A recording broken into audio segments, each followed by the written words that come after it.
Selama bertahun-tahun, Singapura dikenal sebagai salah satu jangkar stabilitas keuangan di Asia.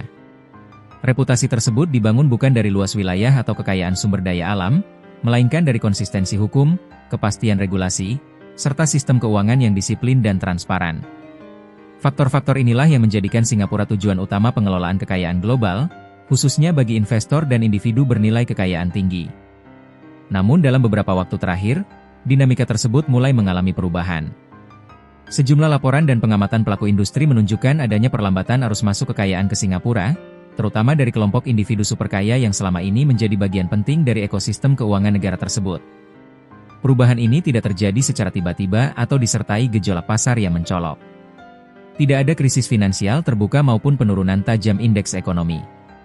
Pergerakan berlangsung perlahan dan relatif senyap, ditandai dengan relokasi aset, pemindahan kantor keluarga, family office, serta restrukturisasi pengelolaan kekayaan ke yurisdiksi lain. Salah satu titik balik penting adalah terungkapnya kasus pencucian uang berskala besar yang dikenal sebagai kasus Fujian, dengan nilai transaksi yang disebut mencapai miliaran dolar AS. Kasus ini menjadi perhatian internasional karena terjadi di negara yang selama ini dikenal memiliki standar pengawasan keuangan yang ketat. Menanggapi kasus tersebut, pemerintah Singapura dan otoritas keuangan bergerak cepat.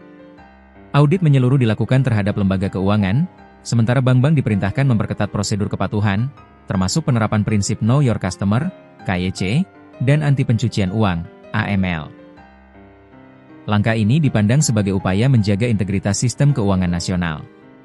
Otoritas menegaskan bahwa stabilitas dan kredibilitas jangka panjang lebih penting dibandingkan mempertahankan arus modal yang berisiko.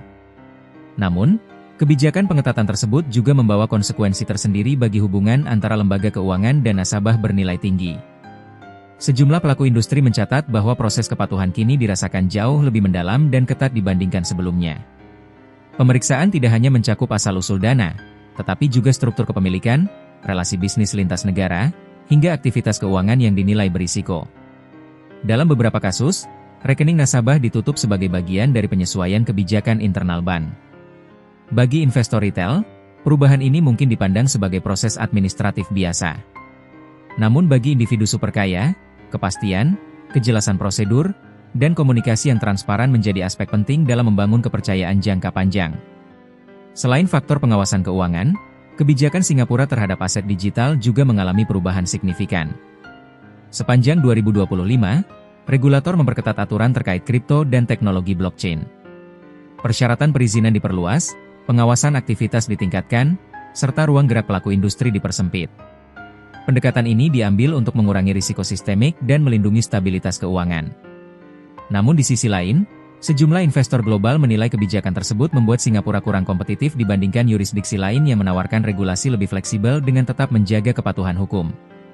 Dalam konteks global, para pemilik kekayaan besar memiliki beragam pilihan lokasi pengelolaan aset. Beberapa negara dan wilayah lain mulai meningkatkan daya tariknya. Hong Kong, yang sempat mengalami penurunan minat dalam beberapa tahun terakhir, kini kembali menawarkan kemudahan bagi investor besar.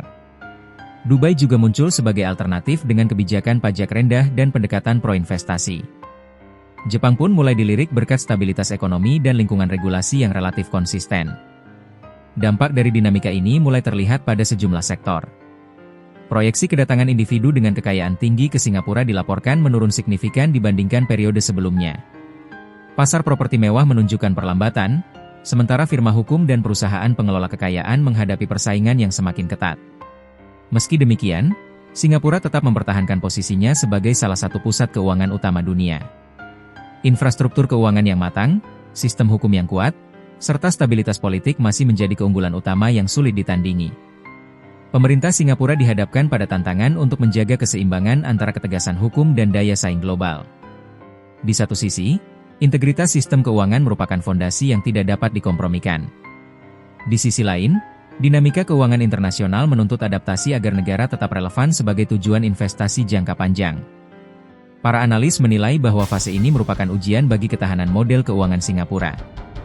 Keputusan-keputusan kebijakan yang diambil dalam beberapa tahun ke depan akan berperan penting dalam menentukan posisi negara tersebut di peta keuangan global. Bagi masyarakat luas, dinamika ini mungkin terasa jauh dari kehidupan sehari-hari.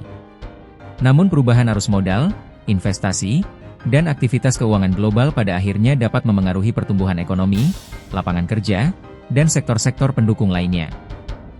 Singapura kini berada di persimpangan strategis. Apakah mampu menemukan keseimbangan baru antara kepatuhan, fleksibilitas, dan kepastian hukum, atau justru menghadapi tantangan yang lebih besar dalam mempertahankan reputasinya sebagai pusat keuangan global, akan sangat bergantung pada arah kebijakan yang diambil ke depan.